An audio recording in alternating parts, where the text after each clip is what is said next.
You ready to rock and roll, or are you still putting some finishing touches? Oh.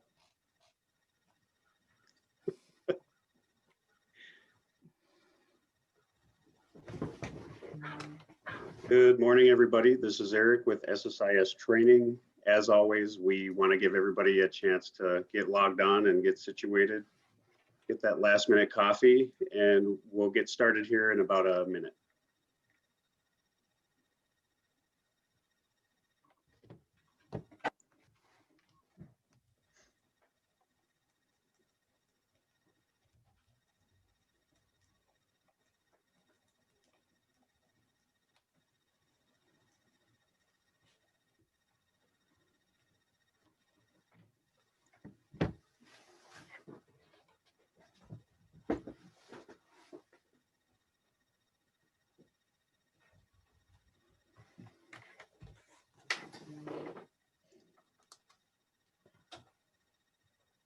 Hope everybody's doing well, resting, getting ready for the holiday weekend. It's a short week this week. Excited about that.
Eric, you're muted.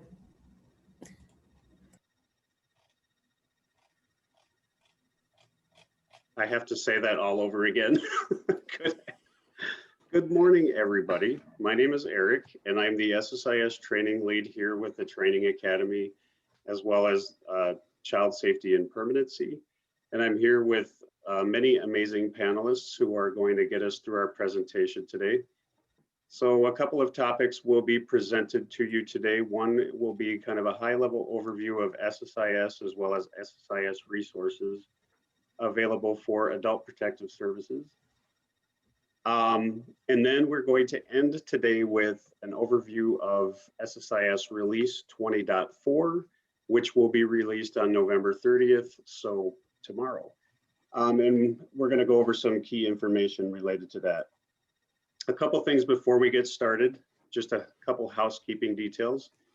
If you are on a computer and you don't want my presentation to take up your whole screen, you can navigate up to the top of the screen and select options or zoom options and reduce the amount of space that the presentation is taking up on your computer, allowing you to see other features like the chat, as well as the Q&A box.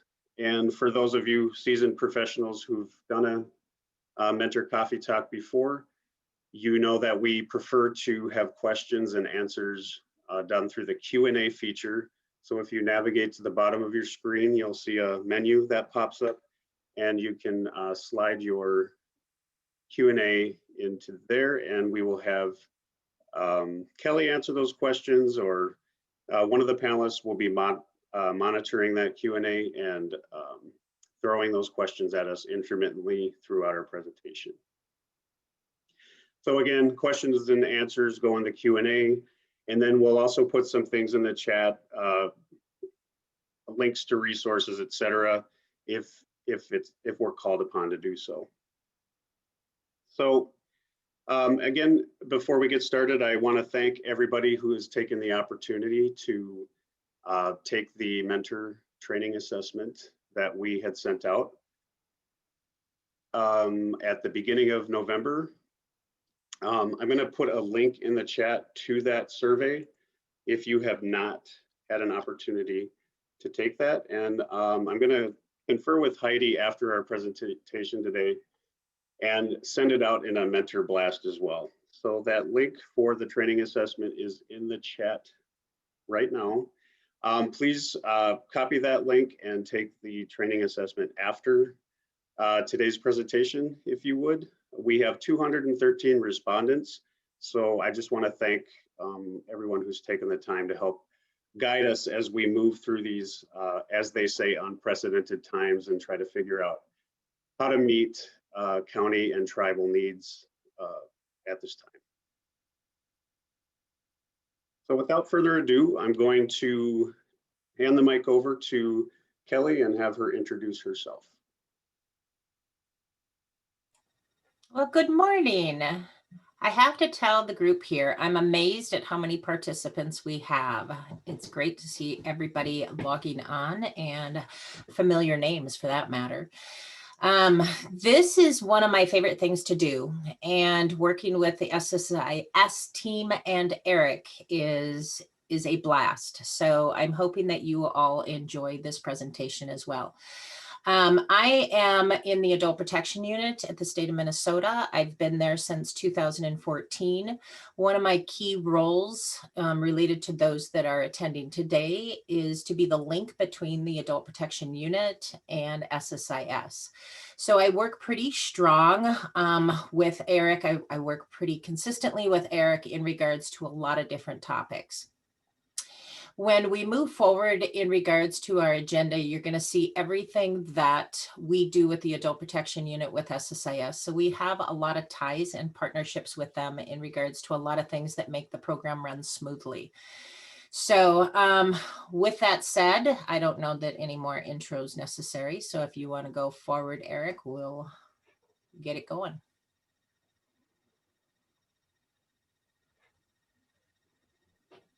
So our general presentation today is going to go over, we covered the introductions, and we want to thank all of you at the county level and tribal level that do this work.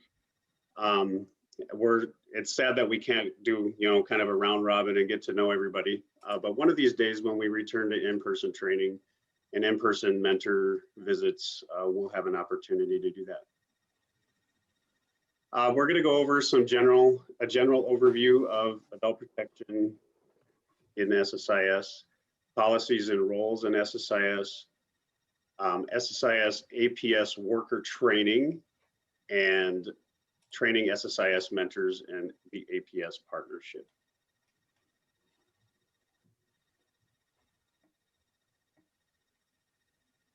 So APS policies role in SSIS. At this time, there are many collaborative efforts occurring between SSIS and APS unit at DHS. They include updates, enhancements, technical and policy collaboration. Kelli and I work a lot on the frequently asked questions document, and we'll go over that in a little bit more detail later in the presentation. The APS unit meets with the business analyst weekly to go over needs in SSIS that are filtered through the APS unit itself, as well as the county level. And then Kelli and I both work diligently on making sure that that APS module is updated annually. So again, later in our presentation, we'll be talking about how the FAQ document goes hand in hand with that APS module.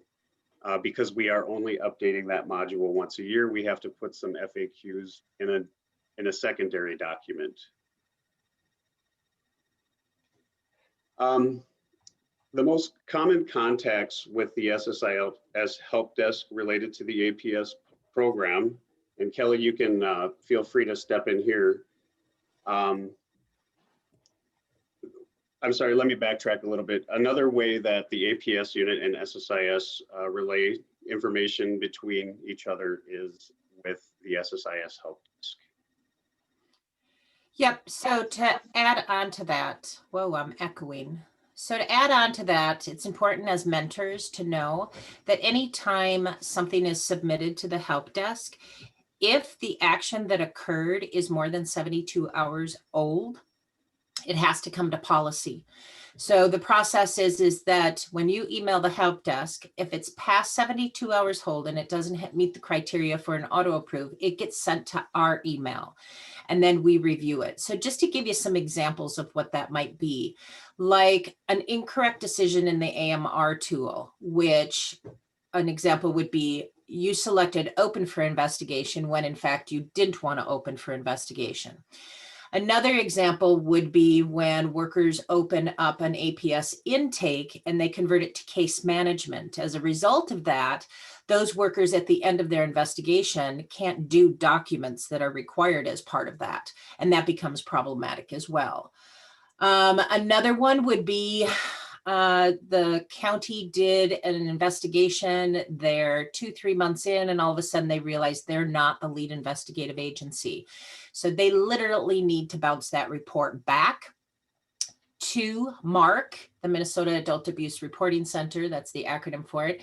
And then it needs to be deleted, and a lot of different work has to be done on that. So those are just a few examples where policy gets involved.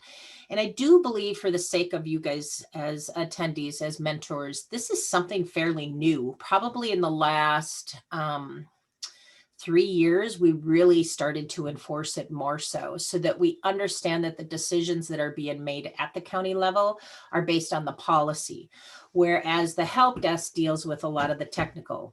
And just to be clear, they do overlap, and sometimes it's hard to interpret which one is the issue that we have to address. Is it technical or is it policy? What drives each other?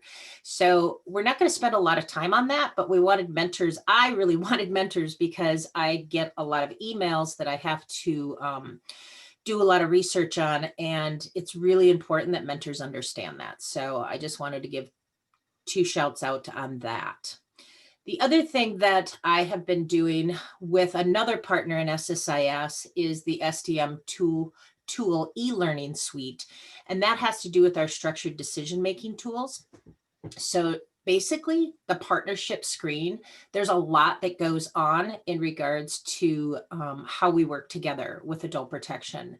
And so this presentation was very passionate to me to be able to share with you guys. And I think it's really the first time that we did a full overview of APS and how that partnership with SSIS is part of everyday activities with all of us. So. Yeah, it's a multi-level collaboration here in terms of developing training and also taking what is in SSIS and enhancing it for the user. So what you see on your screen right now is just how that partnership looks like at this time.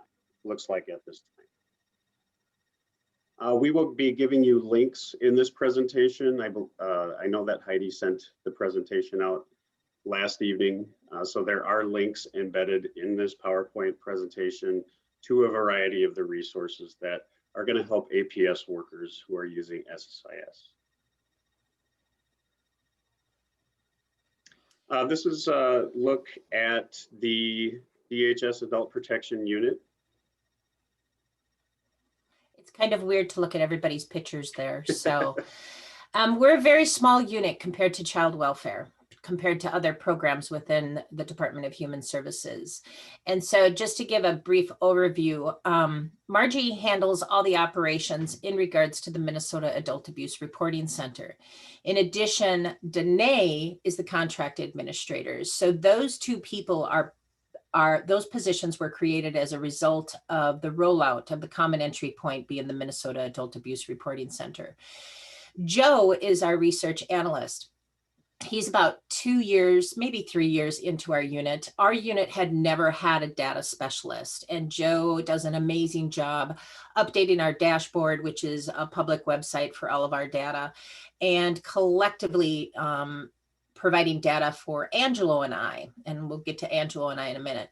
Melissa is our program consultant, so anything having to do with legislative changes, policy updates, intense policy questions. Melissa is a major coordinator and facilitator with a lot of different partners and stakeholders. Peter has been here, I believe, almost 2 years. He's an expert at training and communications. Many of our workers have attended the new foundations training that he has incorporated and rolled out over the last 1.5 years. And then you have our supervisor, Mary McGurran. She's been our supervisor for a couple years, but she's been at DHS for several years, and she's amazing with a wealth of knowledge and information. And she's been a true asset to all of the changes that have occurred with our unit, as well as moving forward to get APS first and forefront in our state, recognized, successful, and really a great program. Angelo and I, the positions were brand new in 2014. Melissa and I started in those positions, and Angelo was hired approximately a year, maybe 15 months ago. Our job as adult protection resource specialists is we split the state in half, basically. So I have anything north of Anoka all the way across the state, east and west, to the Canadian border. Angelo has the metro all the way down to Iowa. And our role is to partner with Peter on all trainings for all of our partners across the state, which it would include law enforcement, county attorneys, judges, adult protection workers. And so we provide that coordination with Peter and training. But the other component that we do is we provide consultation and policy interpretation based on our policy and our statutory authority in our unit to all of adult protection workers across the state. So he has 43 counties, I have 44 counties, and we split those counties and support them on whatever their needs could be. Our belief is that county workers should have a quick access to contacts within the state to get a clear and concise decision in regards to issues that come up with adult protection. So our unit is small. In 2014, they were a 2-person unit, went to a 4-person unit, and since then we've built to 8 people. So considering the size, we do a lot for the state. Just so you understand, DHS adult protection encourages statewide reporting and timely response for suspected adult maltreatment. We support county and tribal administered APS programs, so that's quite different than most states, through our training, consultation, resources, and data management. We maintain data, and like I indicated Joe is doing now, that data has really enhanced and improved over the last couple of years. And then basically we serve as a resource, as a unit for compliance, evaluation, management, prevention, and we do service planning for vulnerable adults to support the counties in adequate and successful service planning. So that's just a little bit about our unit, and I don't think everybody across the state realizes how small we are. So the next slide is what is adult protection. So those 2 links right there are the 2 key components, what runs the adult protection in Minnesota. We're a social service program. We maximize, and our primary focus is client safety and maintaining independence and integrity. The role of adult protection in the state is to safeguard vulnerable adults and prevent and stop maltreatment. First and foremost, we want it to stop, and then we want to provide services. But we also are really strong and passionate regarding the dignity and justice for the VA for the victim. VA is an abbreviation for vulnerable adult, and I'm sure all of you know that who are on today. So our adult protection unit is ran through the policy manual and the statute that governs it. And we really emphasize that with all of our partners to become more aware of those 2 resources that can be very beneficial in making the adequate and successful decisions to serve the VA. All right. The next slide is, so we're a county administered program with state guidance, partnership, and training. We also have a statewide centralized reporting system through MARC that rolled out in 2015. A lot of people struggled with that rollout. It created some complications within the SSIS system, but it's not anything new. I remember sitting at a multidisciplinary team meeting shortly after rollout. It was probably 6-7 months after, and they were really hostile and angry about this new system. The reality was it wasn't new. I actually had in my possession notes in regards to when this was released. It started in conversations in 2010. It took that long, almost 5 years, to get it implemented, funded, and rolled out. Communications to law enforcement, adult protection staff, county workers, it's not new. It was actually just rolled out. And so it was a huge transition in the state of Minnesota to roll that out. We use the abbreviations MARC all the time, so I want to make sure that you guys as mentors know that. Our role or scope of responsibility, as it indicates on the screen, is number one, provide adult protective services. And that is basically in a nutshell to preserve the integrity, independence, and the rights of those we serve. Adults are different than children. Adults have the right to self-neglect. Adults have the right to refuse medical care. Adults have the right to say no. The second thing we do is we act as a lead investigative agency. Now we use the term LIA. That is huge because when the problem with the LIA comes up at a county level and they did a wrong decision in regards to who that LIA would be, that becomes problematic and has a huge impact on mentors. So those are the two things that are the scope of our responsibility. There are two other LIAs. That's the Minnesota Department of Health and DHS licensing. And I think most of you know that when you talk about DHS licensing, it is literally a separate unit, separate location, and currently a separate building. We are not one and the same. So I just want to be really clear about that. The next thing is the Minnesota Adult Protection Policy. So we consist of administrative reporting. We offer protective services, and we do conduct civil administrative investigations of suspected maltreatment in the appropriate cases that were sent to us or sent to the county. APS is responsible to assess all reports to safeguard. As the slide, I feel like I'm reading the slide. I hope everybody understands I'm kind of an ad lib kind of person when I present. And so what that basically means is that every reporter in the state has the right to make a report. We took away the opportunity for counties to screen and decide which reports would actually be filed with the county. So in the first 6 months when MARC rolled out, our reports increased by 167% because it no longer was an option to say, oh, I know George Jones, I'm just gonna give him a call and I won't accept this report. So that no longer happens. So we provide access and responsibility to assess all of those reports that come in. Every county has to respond to those reports that come in. We provide safe services and environments for vulnerable adults. And we encourage the reporting of suspected maltreatment by any person and any required reporting by mandated reporters. We will talk about the Minnesota Adult Abuse Reporting Center a little bit later, but those are our policy in regards to our unit. All right, let's talk about mandated and voluntary reporters. Slide speaks for itself. Mandated reporters are outlined in the statute under the 626557.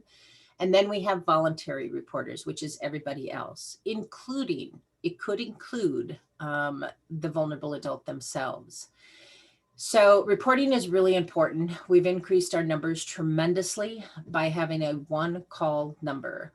Prior to MARC rolling out, we had, I think it was 168 phone numbers to call. Now we have one toll-free number. So reporters keep people safe, and we can't stress that enough.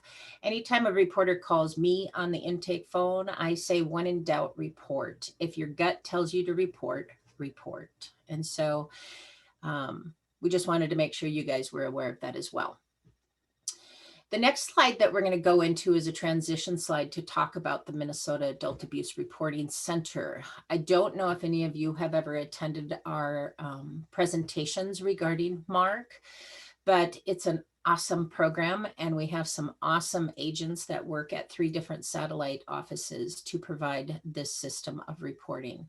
So it's 24/7, 365 days a year. We also have what's called a web reporting for mandated reporters. We really strongly encourage any mandated reporter to use the online web. Its option creates the right for that reporter to control the integrity, the quality, and the details of a report. Plus, it reduces the time that an agent would take to file the report. This is something new.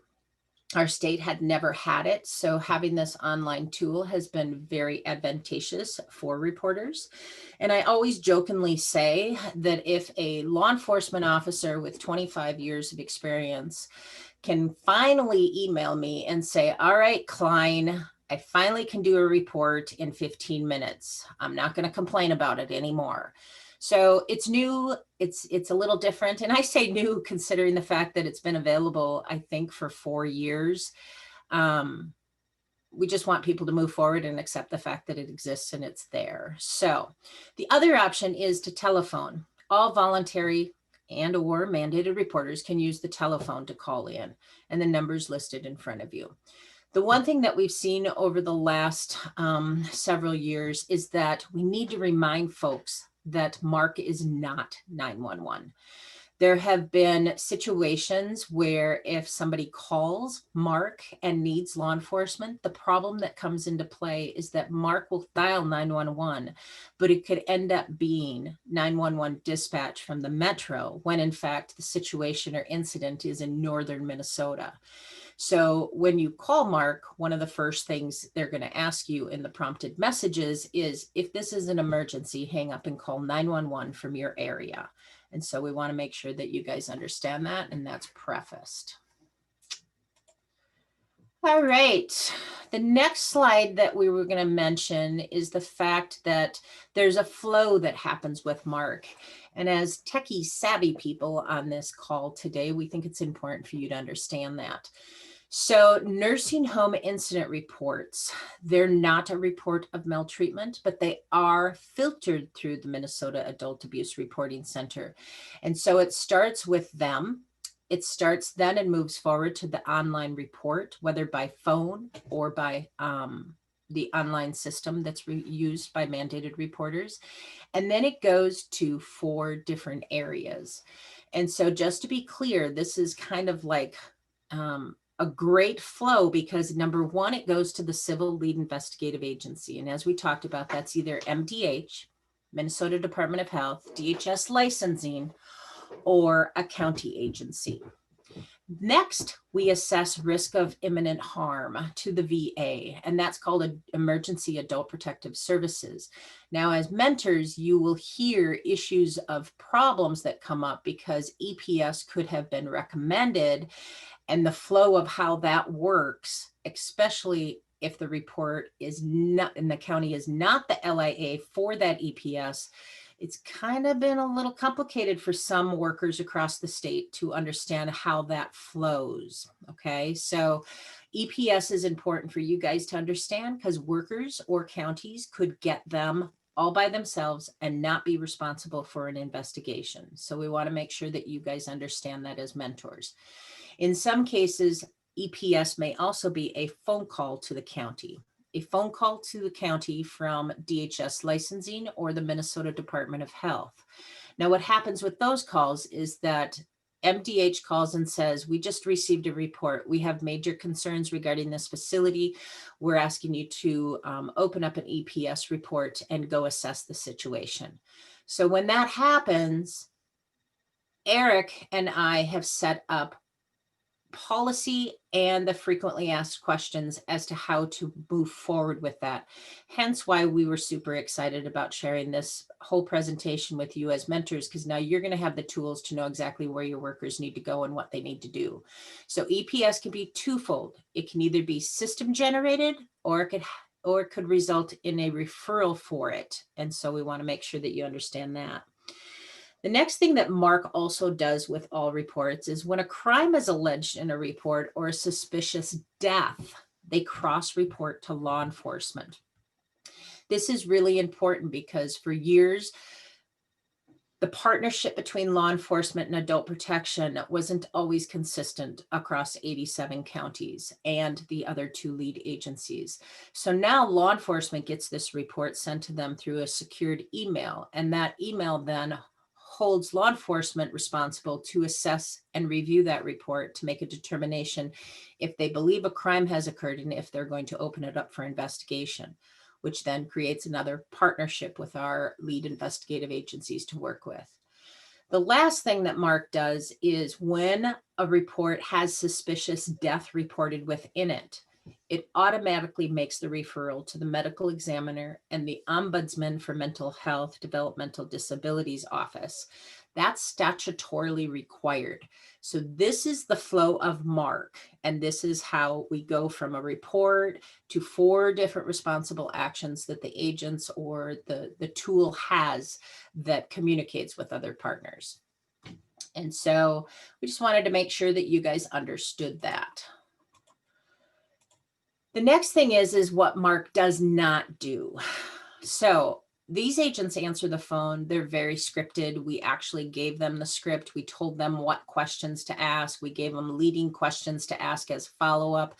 Literally, they have to be able to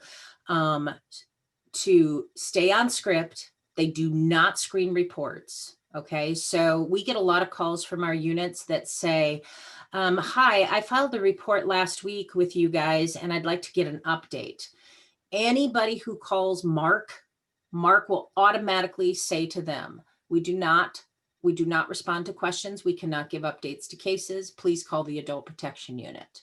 Any calls to Mark are referred, all of them are referred back to our unit. So Mark does not screen reports. They do not perform investigations or make determinations. They have nothing to do with the investigation or the alleged maltreatment other than entering the facts that were given by the reporter. They answer questions. They do not answer questions related to prior reports, which I just indicated. That's the most common call that they get. They also do not provide copies of reports to anybody. They do not replace or substitute 911. And they do not accept reports of alleged maltreatment of a child. This becomes a little bit complicated where mentors may have some play into this. So let's say theoretically that, or hypothetically that an agent makes a report, and as a result of that report, it alleges that child maltreatment occurred, but there's pieces missing in that report. So somehow that report gets sent to a county. As a result, that report will need to be screened out and or potentially bounced back depending on the contents of that report. It also impacts the agents at the county level because what they need to do also is communicate to the reporter, you filed a report regarding alleged child maltreatment. We cannot accept this report. You need to file with child protection. So Mark does not accept reports of child maltreatment, but there are times when it slips through the online tool. They also do not accept reports of out-of-state maltreatment. So we have several states bordering our state, which results in reporters filing reports, but the maltreatment is occurring out of state, or the VA is out of state at the time of the report. So Mark does not do that. So there's several questions that play out when when you first call Mark. And as a result, this is the list of what Mark does not do. So that makes it a little bit easier. Now, the next thing I wanted to touch on is just resources. And I'm really OCD on resources for all of my county partners that I support. We have our DHS policy and procedure website that is amazing. Eric, can you click that link? Did you open the link by chance? Isn't he awesome? He's so quick. All right, so this is our website.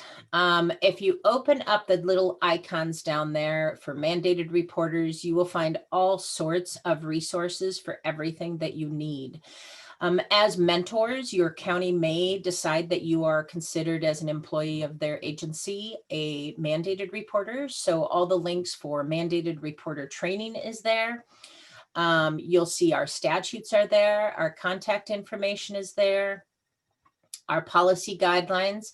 Here's a hot link right to the SSIS Adult Protection Worker Training.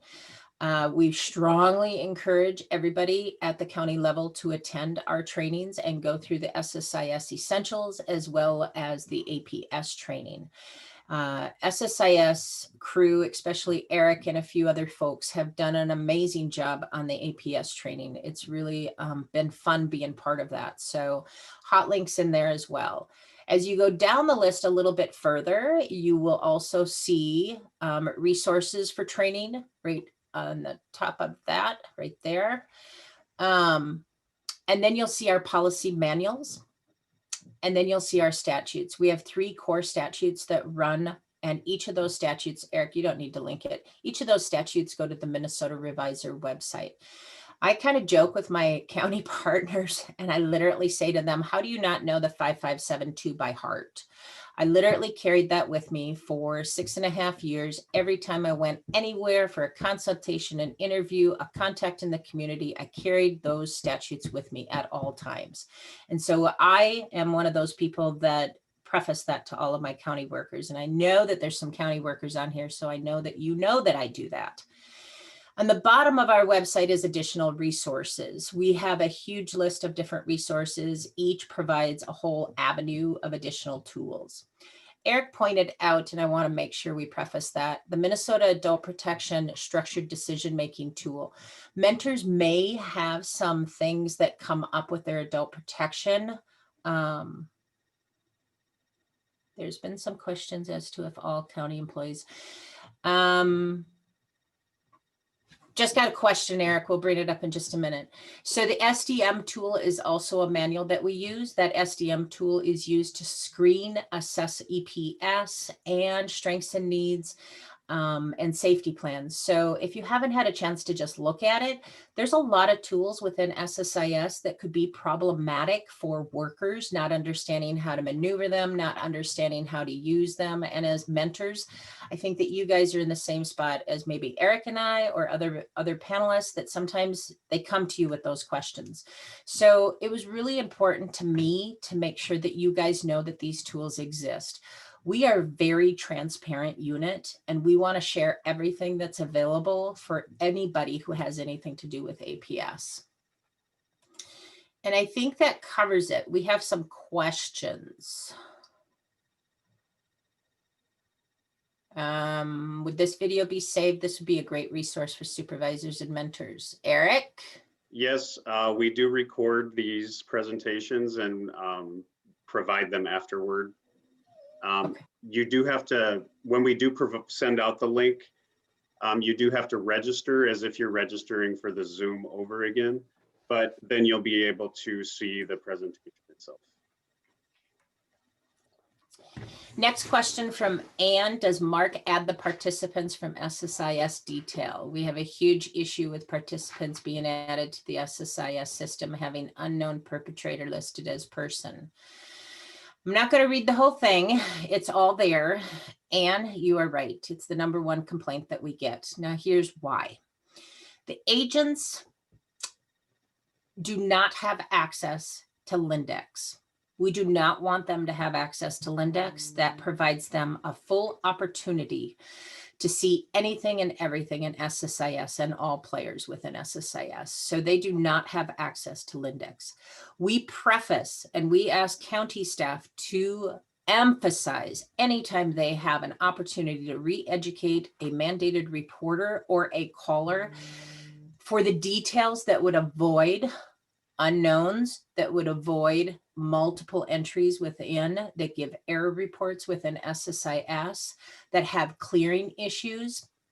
we emphasize that we re-educate those callers so that they know they have the social security number. It will sync through to SSIS and will avoid multiple clearing issues. If they have more details regarding the date of birth, that also will assist. And so it's really important that you guys as mentors know that will not change. We do not anticipate ever giving the call agents access to Lindex to do searches to link them.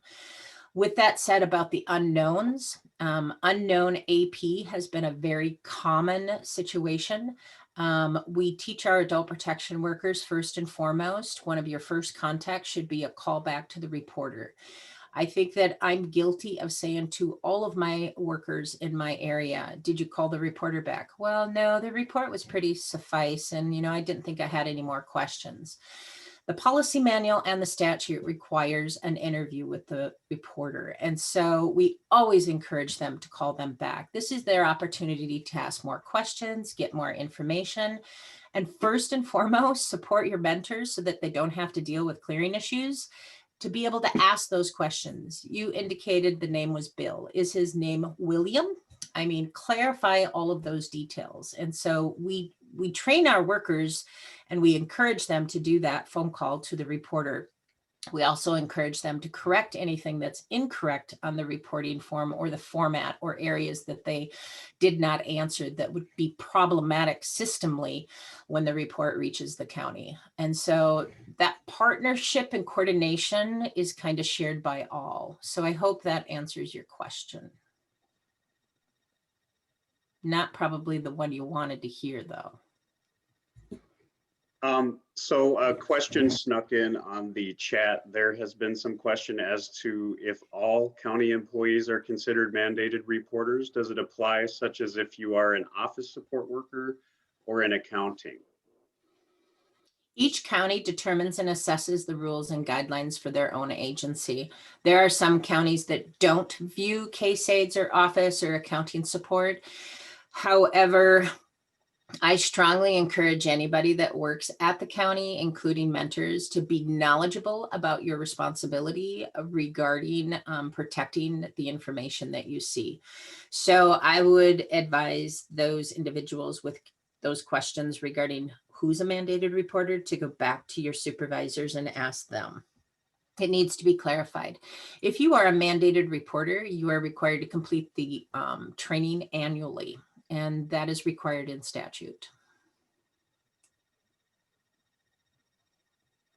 Any other questions? All right. So there's one more. So when it gets to county workers, we are to give that initial call, or that is with your unit down there. Can you elaborate, Annie?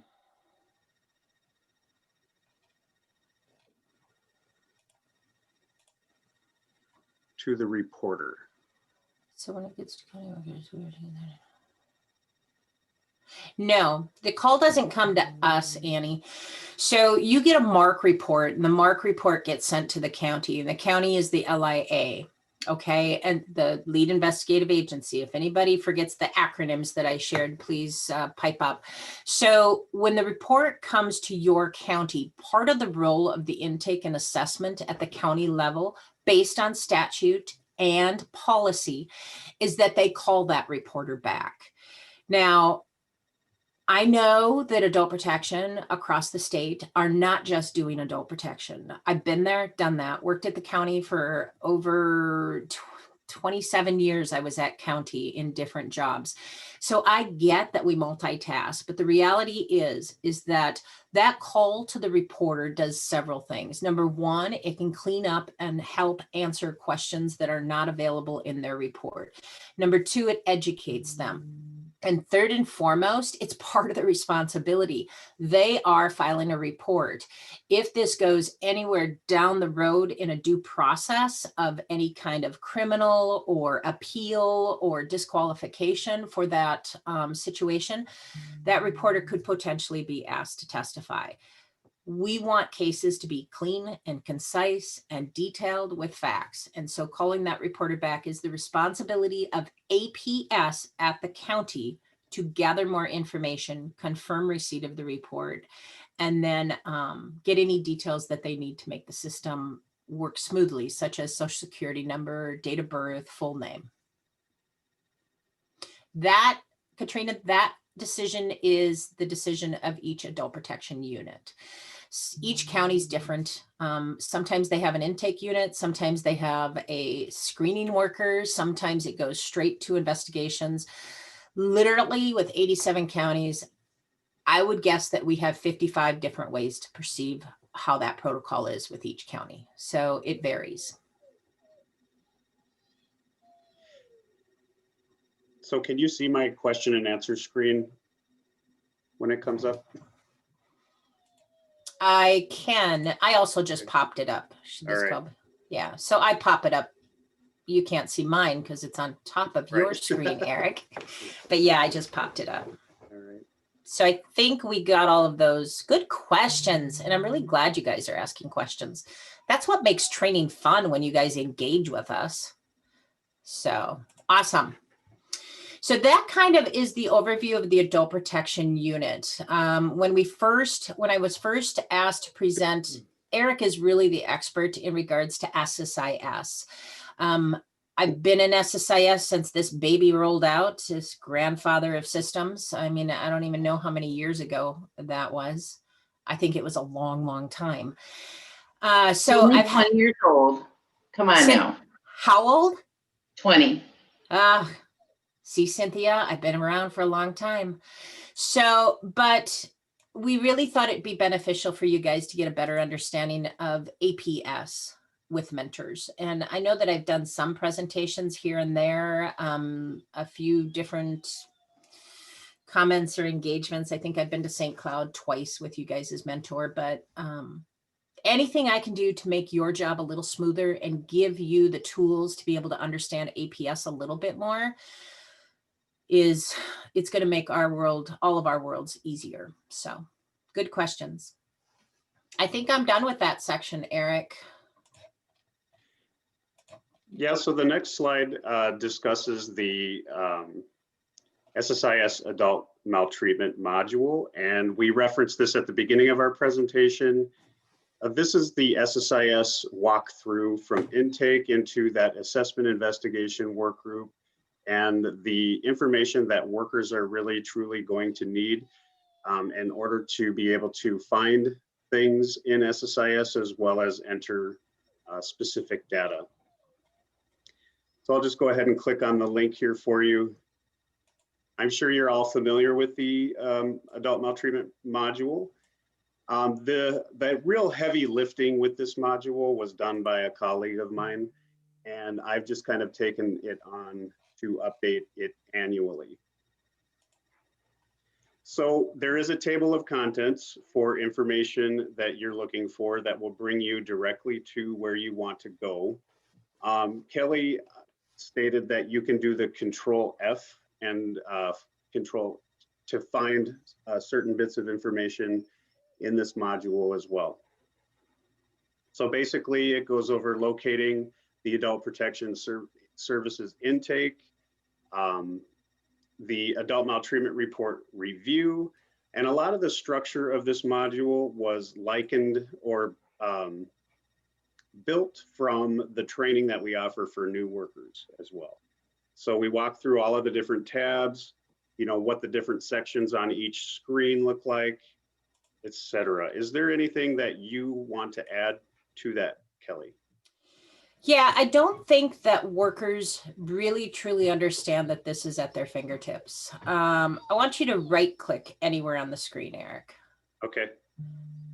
Why is it not working on yours? Maybe because I'm in Explorer. I mean, not Explorer, but Edge. Okay. So typically when you right click, you'll come up with a find. Do you have find up on the top, Eric? Nope, you don't. I don't. So online, normally when you open this manual up, if you right click, you will be able to search a word. and searching a word in this manual is the easiest way to find what you need to find. For example, the topic came up of unknown. Unknown is identified several times. There you go, Eric. Thank you. So this is where you're going to find, sorry, I don't mean to interrupt your train of thought, but this is where you're going to find the information for the adult protection module or adult maltreatment module as it is titled currently. You're going to navigate on County Link to that Social Service Information System resource page. And then over here on the right-hand column, you'll see worker documentation. And then it goes in alphabetical order, and you'll find all of your adult maltreatment information related to SSIS under adult maltreatment. Can you So click here's the that- module? Thank Yeah, you. if you click the module in Explorer, I think this is where Kelli was. Yep, pull up that find. So we'll all have to figure out how to use Edge, huh? Yeah. So yeah, Do a search on find, Eric, and search unknown.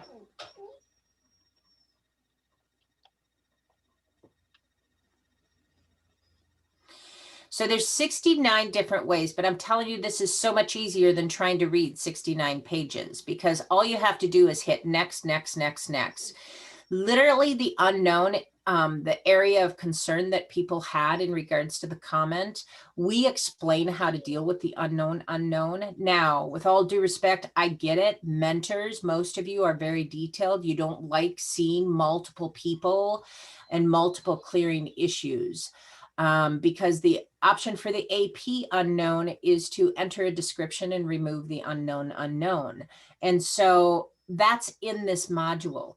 9 times out of 10, when a worker contacts me, I tend to, and it'd be worker, APS worker, not a mentor. I don't have contact with mentors. But when a worker contacts me regarding a question, I refer them to either my APS module, the SSIS adult maltreatment module, or boy, those chats come up and I'm like, I got like, there's a squirrel. I like can't even focus. There's a squirrel. Okay.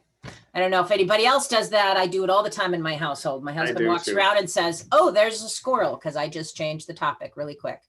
Anyways, the unknown is problematic, but searching this and using this as a reference guide will potentially reduce the need for you to go through the help desk, because Eric and I are getting close to updating this module. We're hoping to have it updated January, February, sometime like in the near future. We're working on it because a lot has changed since the last update, even when we released it. And so we really want this module to be used by mentors and by workers to be the quick reference to the technical issues that come up.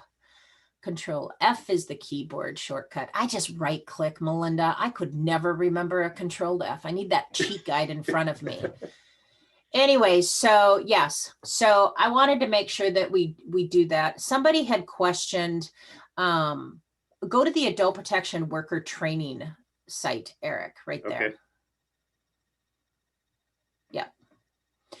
So this is the site that I save on my browser. And the reason is it has everything related to APS right there. I'm not searching down screens. I'm not moving around. So when Eric went his different route, it's funny how we all have different routes on how we look at things. I always save this on my browser under my SSIS folder because you have the connection to essentials. Keep going down, Eric. You have the train link. You have the APS registration for train link. You have the upcoming dates for train link, which we're going to have updated soon, right, Eric, for 2021. And then if you keep going down, you have all of these materials. And as I began to play around when I became assigned to be the link between APS and SSIS system, I cannot believe how much I use this area right here in this training resource. It has everything at your fingertips. It has our module. It has the policy and procedures. It has the FAQs. It has the e-learning suite for structured decision-making tools. It has our manual for standardized SDM tools, which is part of the system of SSIS.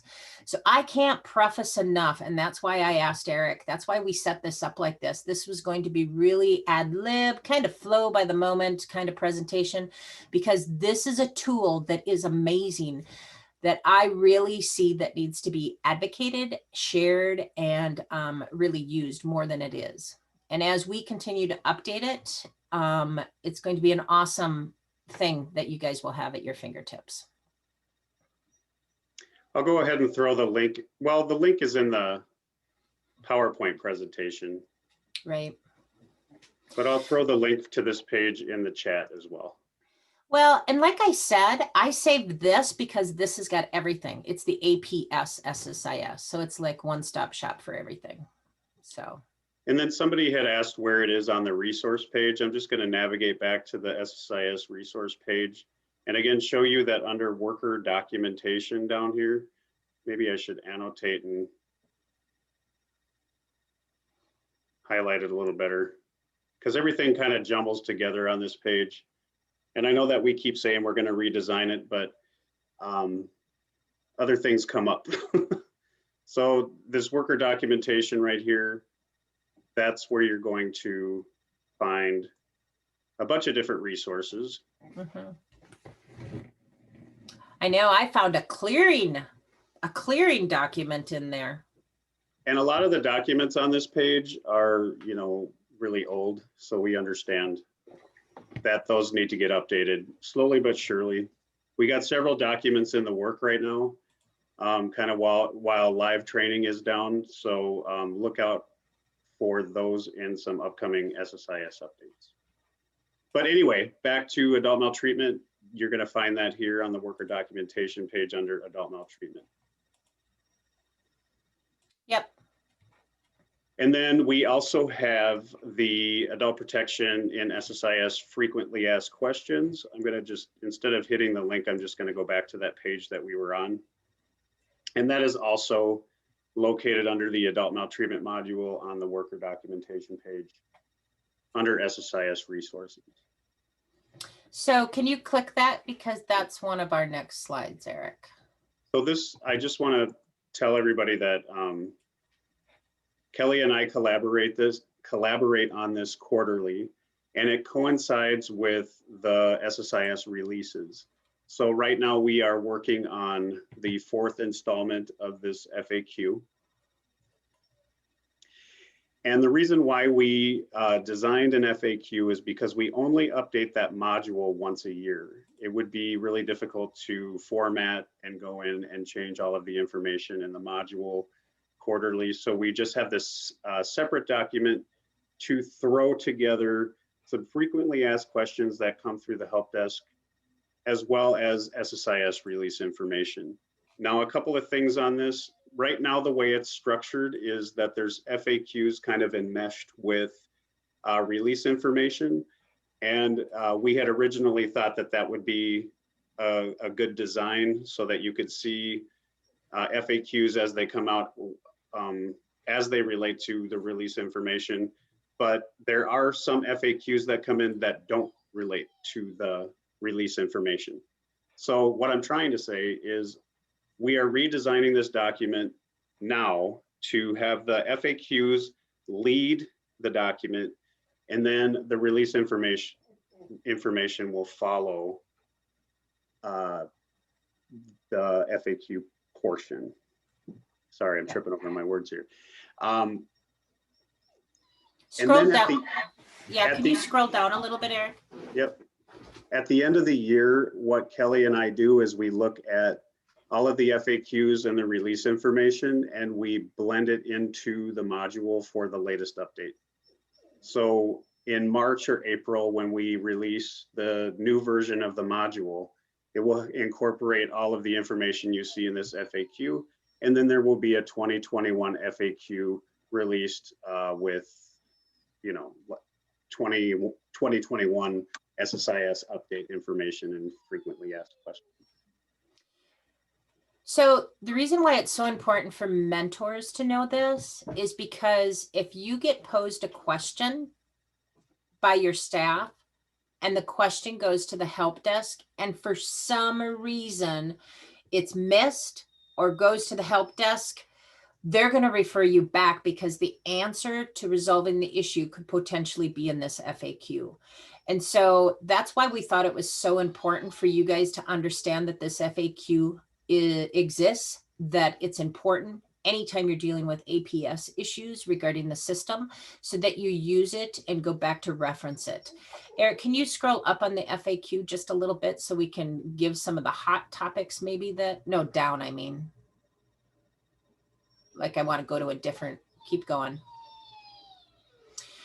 So as he's scrolling down, I'm looking for a hot topic. So keep scrolling, Eric. But all of these have been problems or incidences that result in the FAQ, as Eric indicated. He did a great job explaining it. We also provide hints in there to make sure that you truly understand what the decisions should be and what the scenarios would be.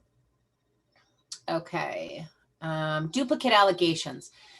This is a huge one. And the reason it's huge is because we have our data that we look at. And as a result, we are seeing duplicate allegations against an AP where it impacts a realm of situations. Okay, number one, when you have a duplicate allegation, it means that you're going to send a notice to the vulnerable adult and the alleged perpetrator twice, when the system is not set up to do that. The system is set up to pick one allegation or more to one AP, one letter for all allegations. The decision is made. It all combines and filters in. So what we've discovered is that when a new MARC report has been received by the county, the allegations are same or similar, you can refer it to the existing work group. And so we walk you through some of those hints on how to avoid a duplicate allegation, because you can have a second report come in from a different reporter that has to be referred to the current work group, which could have the same allegation, the same AP, but you're only going to keep one allegation for that AP if it's the same. You're not going to have two financial exploitations against the same AP. So basically, in a nutshell, I just want to make sure that mentors know that this FAQ is available, that it's a great reference, and that we really take pride in making sure this is updated quarterly. And we should be releasing the FAQ shortly, actually, Eric, even much sooner than the module, because we just got everything updated. It's in its final 97% completion. So we're getting ready to release it soon. So keep your eyes perked on that. We have a question in the Q&A. There's no more questions. Oh. No more questions. Could someone? Oh, Leah, set that stop. door He wants to come in here because the door is shut. You know that. That was funny, Leah. All right. All Eric, right. you could have ignored it, Eric, and not made me look like a poor pet owner. Well, it just popped up and I didn't know what the question was in advance. So moving on. We have other links here for the SSIS Adult Protection Training page, which we've already covered. Yep. Again, that goes over some future training dates. And I just want to make mention that that training assessment that is out there right now that closes on November 30th is going to help us gather insight as to how counties want that new worker training organized and what method of delivery is going to be the best suited. We already covered the adult protection policies and procedures page. Did you want to add any additional information to that? No, I'm good with that. The latest and greatest in SSIS adult protection e-learnings was just launched a couple of months ago. One of my colleagues put together some pretty amazing walkthroughs for the SDM tools that are used for adult protection services. Again, you can find the adult protection e-learning suite on County Link. It goes over information about how to register, as well as what to expect in each one of the e-learnings, or what the content is for these e-learnings. It takes a substantial amount of time to develop the e-learnings. So these were the ones that were developed per our contract in 2019 to 2020, and look for more e-learnings coming your way within the next year on some intake as well as assessment information. So 2 cents here before you leave this site. Mhm. So when Jason and I created these, Jason was the tech behind it. They're very short courses. They're anywhere from 4 minutes to, I think the longest is maybe 9 minutes, but it walks you through the tools. It's the first time in years that the structured decision-making tools have a training component behind it. When SDM rolled out in the state of Minnesota for adult protection, gosh, I want to say it was maybe 8-9 years ago. Cynthia might know. It was a long time ago. I was one of the state trainers that traveled to give that training out. We've not provided anything since. So this is first and foremost the first time that we released this. And Jason did a great job creating a suite for this. And it's part of our statutory requirements to have these tools. And so it's important for you guys to have an understanding of this. And here's why. Your initial intake and assessment priority tool, when that is completed, if it says yes, screened in, and for some reason, somewhere else within SSIS, like the AMR tab says no, you're going to have a conflict. You're going to have a problem maneuvering through SSIS. So that's one of the errors that we have seen with mentors coming in, because then I say to the help desk, what does their SDM intake assessment tool say? Or what does their EPS standardized intake tool say? Because if they said no, yes on the EPS AMR, but they said yes in the tool, you're going to have a conflict, which is going to create problems in closing a case. So that's the other reason why we thought it would be important to share this with you, so that you guys understand the concept behind those tools and why they're important, and they have to match the AMR within the SSIS tool for adult protection. So, okay. Feel like I'm talking a lot, Eric. You're doing a great job, and I appreciate you. Okay. And then we want to make mention before we end our presentation, or really Kelly's presentation, thank you so much, about the SSIS mentor and the APS partnership. And Kelly, I think you're really good at speaking to this, but just a couple of highlights. If updates come out in an SSIS update regarding APS, we would like it if you guys could disperse that to all APS workers at your county agency. Not every SSIS user is linked up with that SSIS update. And you know how things go through day in and day out routine. You're not always apt to look at things that are not pertinent to those competing priorities in any given day. So you may look over the SSIS update as well.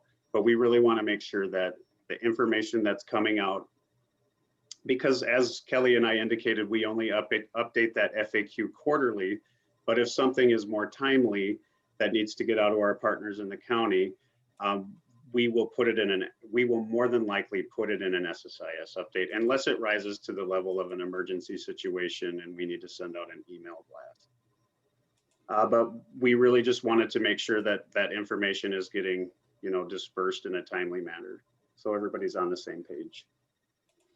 So the bar was set pretty high for me back when I was a county worker. We had a mentor, and I'm not saying anything bad about the 129 people that are on this call, but the reality is my mentor back in the day, whenever a topic came up that was affiliated to the program I worked in, whether it was child protection, children's mental health, whatever it was, she always shared that email. She always came to our unit meeting and shared, even if it was 3 minutes, shared the update and communicated it with us.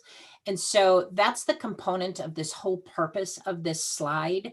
By doing this communication between mentors and the adult protection staff, we will avoid the issues that are arising with incorrect entry codes, moving too fast within the system, what tools or resources are available, working with the help desk. And it's not trying to cause any more additional work for you guys, even if it's simply emailing the supervisors alone within your county to coordinate and communicate. Now, with that said, I will say that a lot of county supervisors are overwhelmed with multiple programs. If you have the time, send it to the workers. A lot of supervisors have asked me on my county contacts for emails to add a worker to it, because sometimes their emails are thousands, by the thousands and hundreds daily, not thousands daily, but by the hundreds daily, from all of the programs that they monitor and all of the emails that they are signed up for.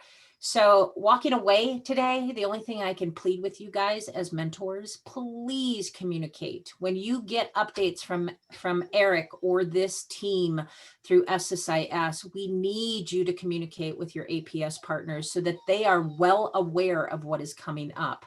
They are not all signed up to SSIS updates. They are not all signed up for release updates, SSI training updates, anything having to do with APS. Please, I ask of you, walk away from anything today is please partner with your APS and at least share that information. I'm done. We have a question. Hopefully it's not about your dog. Shut up. Did you address the question from Katrina above on when to call the reporter back? Oh, I don't think. My county calls them back before screening. Yep, that's a great idea. That is perfect. Oh, should this call be made by the intake worker before the APS team screens the report? Sorry about that, Katrina. Yeah, I get it, Katrina. It's really up to your county. I just would encourage that those calls need to be made because they can resolve so many issues at the front end. The majority of reports that come in based on our data are from mandated reporters, not as many. I mean, there's still a large amount of reports that come in from the community. I believe in 2019, ballpark guess, there were over 88,000 reports, ballpark guess. I think it was 87,715 or something like that. So there are a lot of reports that come in. The more we can educate reporters, especially frequent reporters, the better off we're going to be. Plus, they have the information and based on the data showing that a lot of them are mandated, I find it hard to believe that a mandated reporter doesn't have a file sitting in front of them, especially if they're a medical provider or a professional that is doing services with this client. They should have date of birth, they should have socials. So if you guys as mentors actually wanted to give them a short, brief list of what is necessary to clear and have it be on their computer top at home or in the office, maybe that would help you guys in regards to clearing. Because I know that it's a struggle sometimes for them to reach reporters, but also they're calling about the complaint that was filed. But maybe you guys could create a little tip sheet that's just very short and brief that could be taped to their screens. So hope that answers it. Well, I want to thank you, Kelli, for being here and sharing your wealth of knowledge about the APS world. And I hope you all walk away from our webinar today. We're not quite done yet, so don't start logging off because we do have another presentation to get through, and I promise it'll only take about 15 minutes. Okay. Hopefully you walk away, knowing where some of these resources are for yourselves as well as new workers. And again, reach out to me. My contact information is over here on the left side. If you have any suggestions that you'd like to see added into the module, or if you see a portion of the module that might contradict itself, or you need clarification on anything, please don't hesitate to reach out to me. And then hopefully, one day in the future, we can track people's comments related to our different job aids. Not making any promises at this point. But I would really like feedback if a document isn't going far enough into detail for you. Anyway, I digress. That's my contact information on the left. Kelly's contact, is that your CRM email address there? Yeah, that's the general email. I Okay. had my name just so you guys knew it was me. This is our general box, but mentors should go through the help desk, not through us anyways. So, but if you have reference or questions in regards to APS, not system, you can contact us. So I'm going And to then shut for off my your- video. Go ahead, Eric. I'm sorry. For your SSIS, trouble areas, always email the help desk as well. I think what we're going to do right now, Kelly, I wanted you to hang out for those 3 slides related to the 20.4 release. Could you hang on with us? For Yep, about I'm going to 10 more shut off minutes? my camera and let my dog in here so I don't get reported to animal abuse, Leah. All right, I will be here. Let's take a quick 5-minute break to refresh our coffees and, take care of ourselves. And then we'll come back at 10:20 and start doing a walkthrough of the 20.4 release. So we'll see everybody back at 10:20.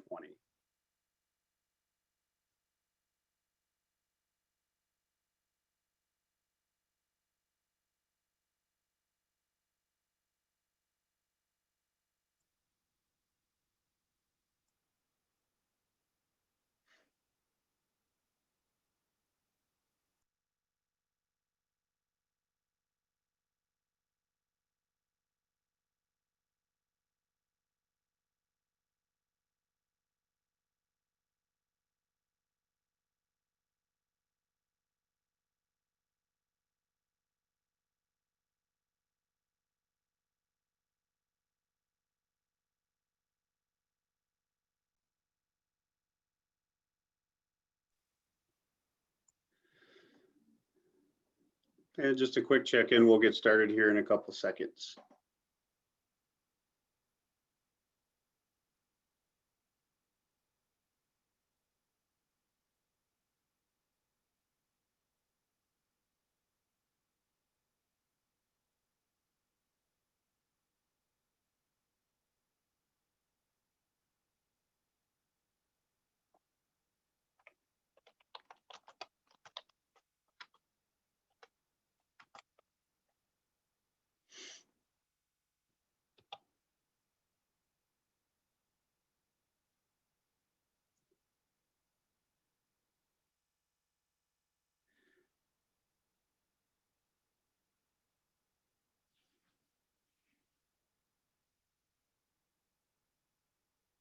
All right, it is 10:20, so hopefully everybody refreshed their coffee. Thank you, Dan. I'm glad that that was helpful.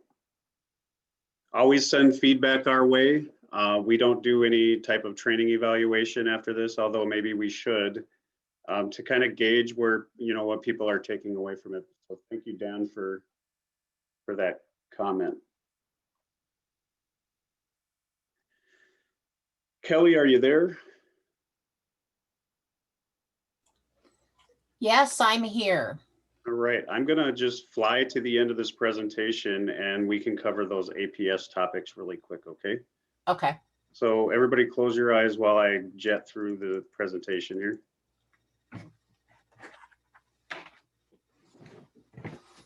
Eric's being kind to me today so that I can jump off and then do other things. We are all busy. So I appreciate you hanging out for this portion. So adult protection in release 20.4, the 3-year retention APS notice of findings letter will correctly include rights, reconsideration, and adult maltreatment review board text when an investigation is possible. The 3 sections are omitted when the investigation is not possible. Anything you want to add on to that? Can you hear me okay? Because I took off my headset. I can hear you. Okay, so kudos to a county worker that caught this error. The original notices for the APS findings discovered that there were due process rights placed in a notice of findings when an investigation is not possible. And so when that decision is made, there are no due process rights. So we updated that to reflect it. Again, it was kudos to a county that caught that. The option to delete is removed from the following. It's removed from the APS intake assessment and case management work group. The delete has been disabled throughout all tabs within the adult maltreatment report, as well as the adult maltreatment report node. So this picture is just representative of the fact that that delete option is now grayed out for all of those areas. And just my side note on this, we did that because we have to be really careful with what is deleted. The only individuals that should have the option to delete within the APS is the help desk. It is really important that we maintain the integrity and the reports that exist. So we remove that. You may, as mentors, get some heat from that in regards to that option being removed. We're hopeful that folks will understand the reasoning behind it. So I just wanted to put that 2 cents in there. And then there's a general report for those of you who have access to the adult maltreatment general reports. The APS EPS county report action has been corrected so that only reports with an EPS decision date are returned. The report had an error in it when it was first added to SSIS. It was showing the reports that were not received for EPS, as well as the reports for EPS. So that has been updated and fixed in this new release coming up tomorrow. Yeah, just a side note on this, those 4 reports in blue are a different format than the first 2. So for mentors, pay attention. In the future, we're going to have the top 2 reports be in that same format. The format that currently exists as mentors, if you can play around with that to really give supervisors the option and tools that they need to really view those reports, because it is somewhat complicated to go in and manipulate them, not manipulate, but use them. So it's really important they understand that. And like Eric said, yes, the EPS report was updated and corrected. So I think that covers it, Eric. Yeah, it does. That's all you, that's for 20.4 anyway. And stay tuned for that FAQ coming in the next, hopefully we can get it done by the next SSIS update. And this information will be in there as well. So thank you so much, Kelli, for being here. Yep. I really appreciate it. Yeah, and I want to thank everybody that was involved in doing this. Cynthia, Heidi for the invite. It's amazing working with your crew, all of the mentors that are on, and a shout out to all my help desk contacts that I work with pretty regularly. So the rest of you have a great holiday. I am signing off, and my dog is in my room, just so everybody knows now. All right. Bye, guys. Thank you. All right, so we'll continue on with the remainder here.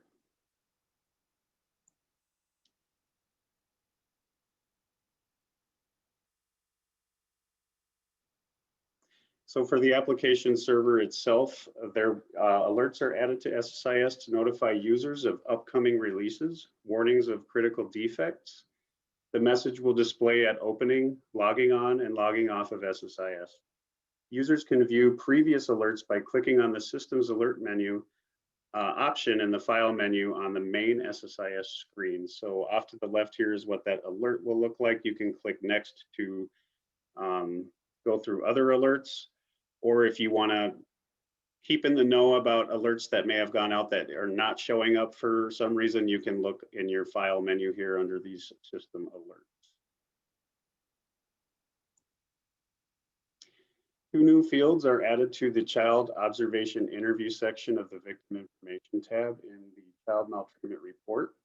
Workers will select yes or no to the following question. Was the child observation interview completed outside the presence of any alleged offender or offenders, including a parent or anyone with personal familial relationship with the alleged offender or offenders? That new question is located under here, under the if a child observation interview was not conducted, select a reason.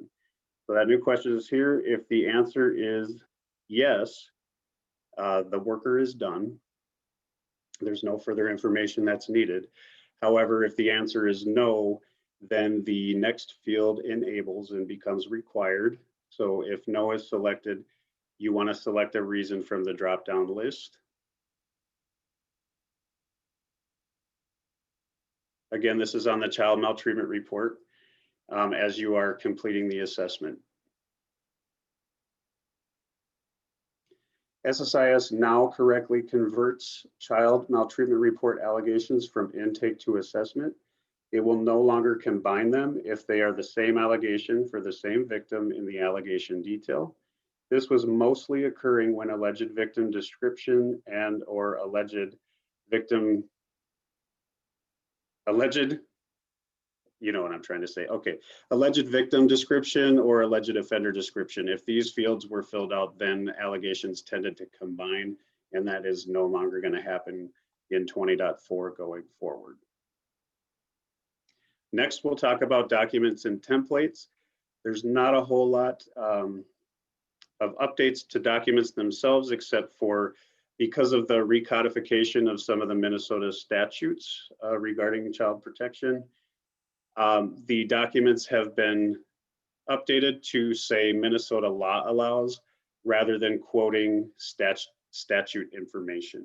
So that's happening on the law enforcement notice of change in response. The text is highlighted here in the screenshot. It is also occurring on the, CPS notice of determination letters and the notice of child fatality or near fatality document. So what we are asking you to do is to update all of these new documents with your local agency header. We have developed a new job aid for agencies to follow when it comes to updating header on documents that have been updated in SSIS, and that will be released in the next SSIS update. So for those who need that walkthrough, that will be available for you. Next, we'll talk about updates with placement. When a user entered in a date for date of most recent finalized adoption prior to the continuous placement, an error would occur. The error would also come up when for the TPLPC transfer of custody information on the removal and adoption screen. These errors have been updated and corrected for this release and going forward.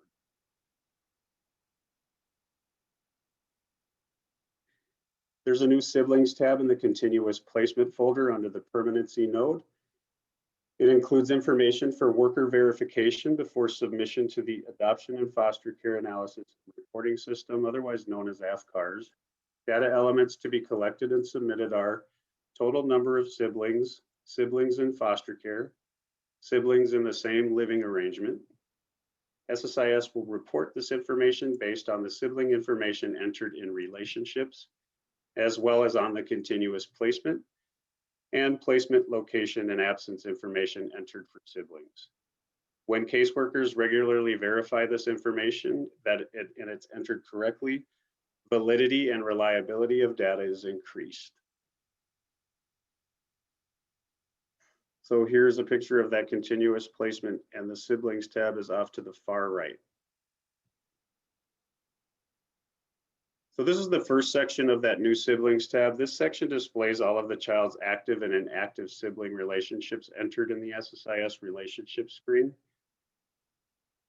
So you'll enter all maternal and paternal siblings, including possible siblings where their father is an alleged father, and adult siblings.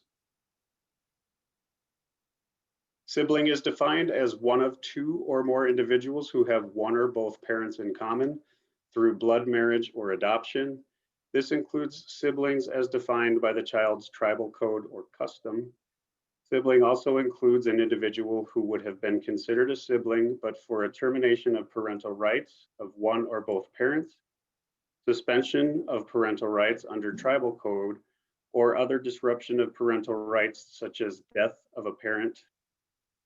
You can also look at the help text on the screen to help guide you through the information that you are seeing within these containers. So the name is person one, the name of the child or youth being viewed. So right here. The relationship is the child's sibling relationships to the child or youth being viewed. The name under person 2 is the name of the sibling or siblings, and the status is the child's status of relationship, whether it is active or inactive. And if it's inactive, there will be an inactive reason listed in this grid. And again, this is reading from those relationship screens. The next section on the siblings tab displays information entered in the continuous placement screen. It only displays siblings that are current agency, county, or tribe has placement responsibility for and are in a current open continuous placement. Again, this information that I'm kind of reading off can be found by clicking on the blue help text on these sibling screens. Again, this is just a point of reference for workers to verify that all of the sibling relationships are listed who are in foster care at the same time. And then there is a last review date. This field is required, and caseworkers will verify that all known sibling relationships were entered, or there are no known siblings as of the last review date.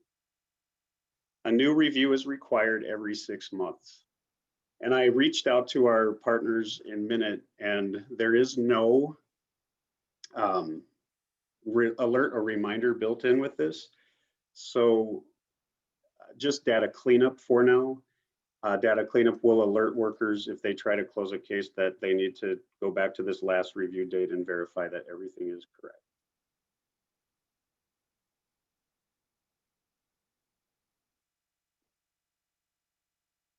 Under person,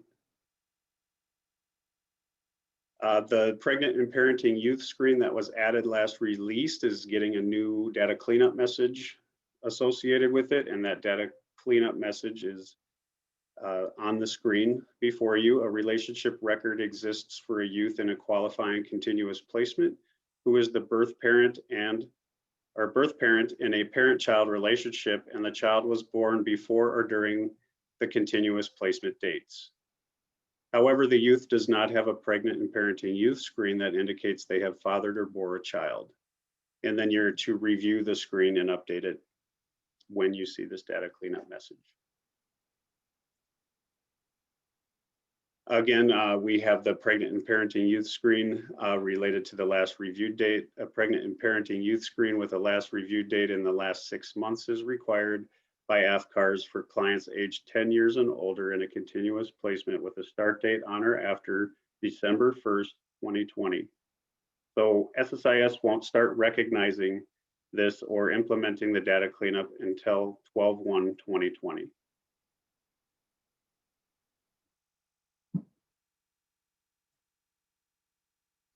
And then just an update about the Self and National Youth and Transition Database. The United Print completed survey correctly displays the answers to these questions that were not printing. For some reason, there was a glitch in the system. So you can take a look at this slide and just know that these, if the youth answered these questions, it will print now. Then we have Molly and Melissa on the line to help navigate through the physical portion of this presentation. Just a couple of updates on BRAF services. So the first slide that we are looking at, checkbox has been added as an option for the user to include or exclude PPHP data from the Mental Health Targeted Case Management Eligibility Report. PPHP data is now added to the report output.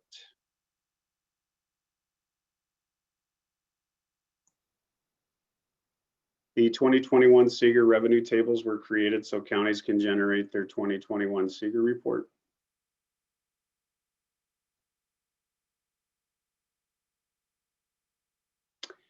And then the child placement providers without a physical location address, it's a data integrity report. It accurately identifies invalid county situations and only reports this inclusion reason when an invalid county is selected on the physical location address for a business organization. So this may present an uptick for business organizations at your agency. So be on the lookout for that when you run that data integrity report.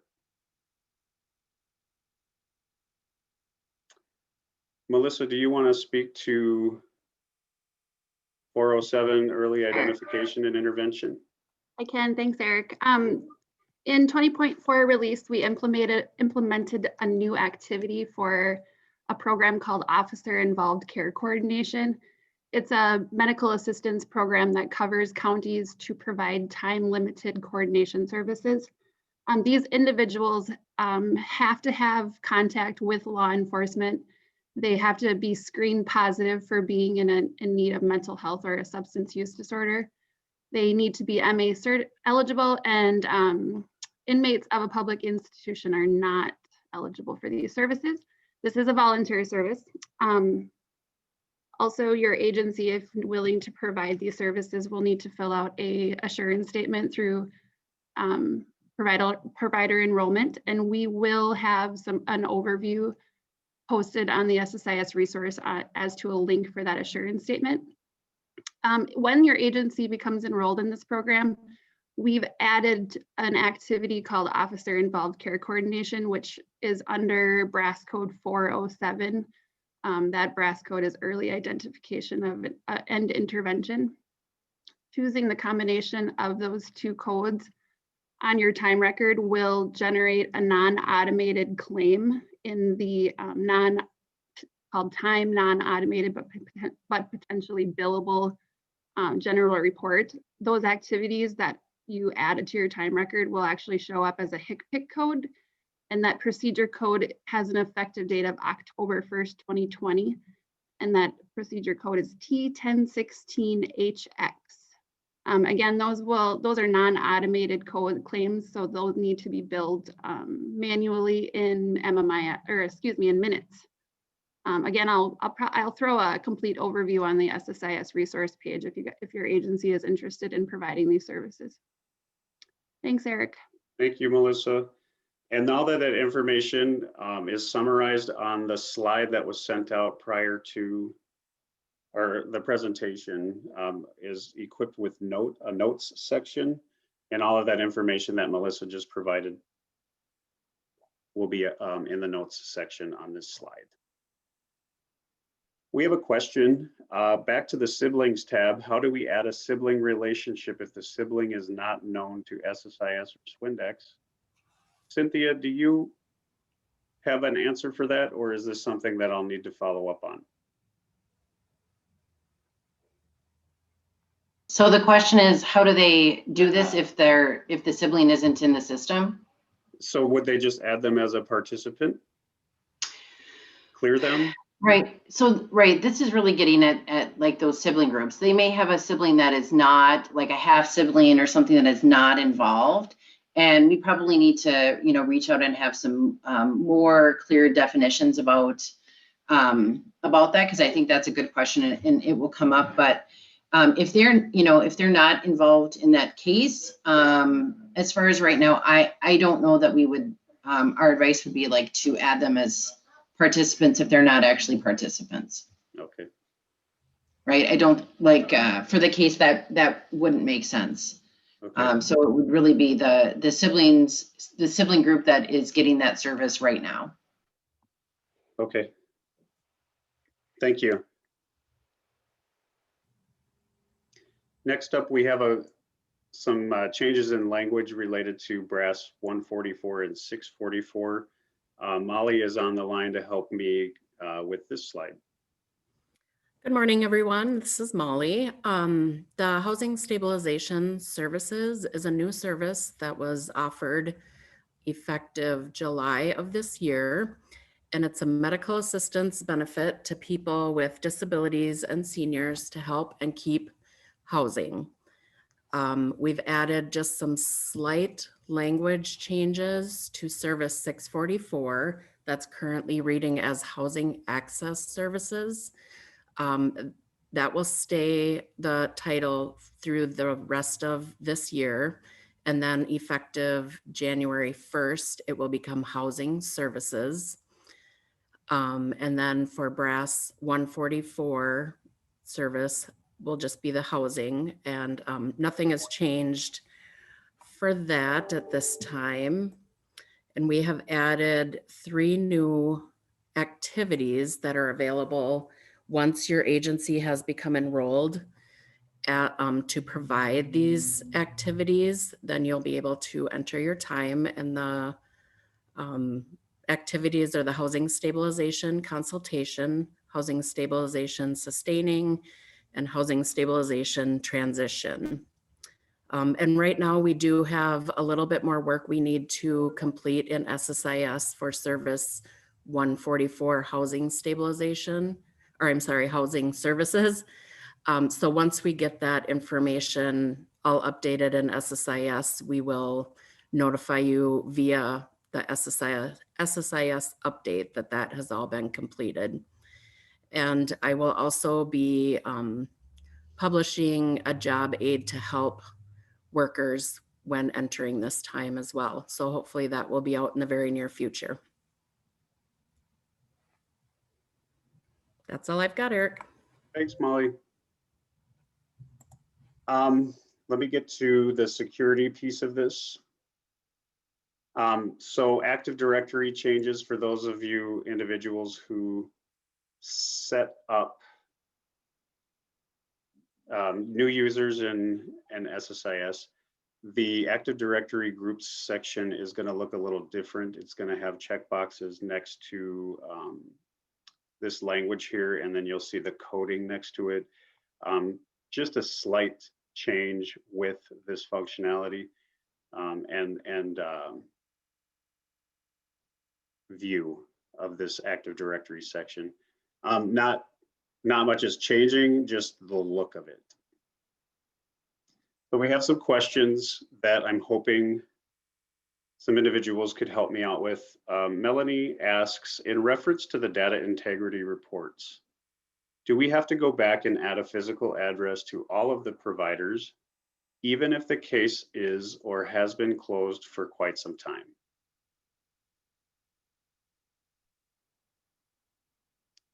This is Melissa. Thanks for asking that question, Melanie.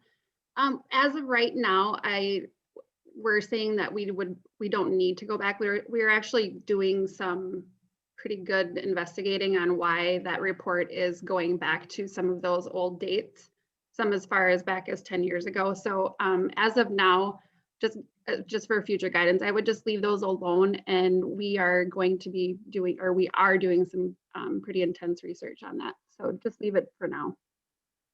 Cynthia, do you have anything that you want to add to that?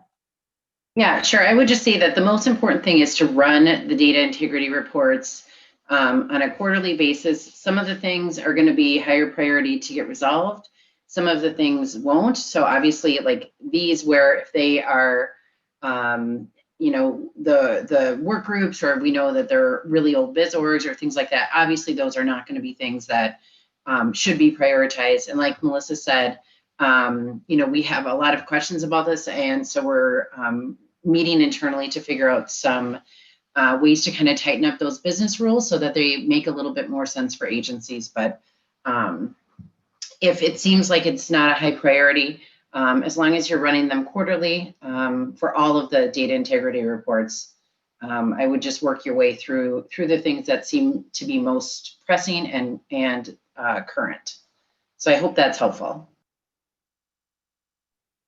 Thank you, guys. Our next question is, I would like more clarification about the siblings. If we have an open child protection work group for a child in placement, and we need to enter half siblings from other households as participants, wouldn't that require the half siblings to then need to be seen monthly because they are now participants in the open CP case? Yeah, and I don't think, right, like we're not asking, and the expectation isn't that you erroneously add participants into work groups. Right, so if there's sibling in a different household, or even sibling that's, right, like if they're not really a participant in that work group, we wouldn't say just add them in for this reason. It really should be the work group specific to the people who are receiving the service from the agency. Thank you, Cynthia. And then could you go back and repeat the information regarding the allegations tab of the child maltreatment report, please? One second, Teresa. Maybe we can talk offline. And then Cindy asks, is Tableau still going to be under the Active Directory? And I have not heard any different, Cindy, so I believe Tableau will still be, the security for Tableau will be administered through that Active Directory.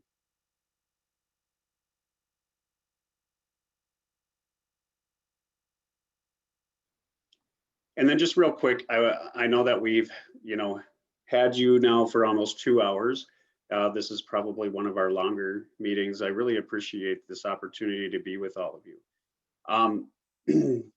Teresa, the allegation screen, basically, when a physical description of the alleged offender or the alleged victim was entered with allegation and allegation detail, when it was transitioned from the intake work group, I'm sorry. So we'll be sending out this presentation information. If you have further questions, please feel free to send me an email. What was I saying about the allegations? So when the work group was transitioning from intake to assessment, the allegations were merging together and not appearing in the grid as two separate allegations. So you would have two allegations for neglect, but different detail, but they were still merging together in some reports, not all. So that has been fixed for this new release. And then the first slide, Amy, was basically just system alerts. So anytime you log on or log off and there's a system alert for a user of SSIS, it will show you the alert. And Eric, I'll just have it right now. It's only for when you log on. Okay. And it would be things that are not access related, right? Because obviously if you can't get in, but it would be things like, hey, log off at 4:30 for this upcoming release, or similar type things. It's just another way to that we're trying to communicate with users. Because as we all know, sometimes mentors are not necessarily available to share that information, or sometimes they can't get in to the system or things like that. So right now it's just a really simple text box for when users log in, and you can just read it and close it. And I'm sure we'll have more updates in the future on that. And here's a picture of that slide for you. And again, that was sent out earlier. So again, please feel free to reach out with any questions via email. The time is now 10:50. And I just want to thank the group of panelists that are with us here today. Molly, Melissa, our two subject matter experts for physical, Cynthia, supervisor of business operations, Heidi, our mentor coordinator. Thank you all for being here, and thank you all to the mentors out there. You're a real huge help to individuals at your agencies, and we definitely appreciate you. Heidi, is there any information you want to leave with people before we adjourn?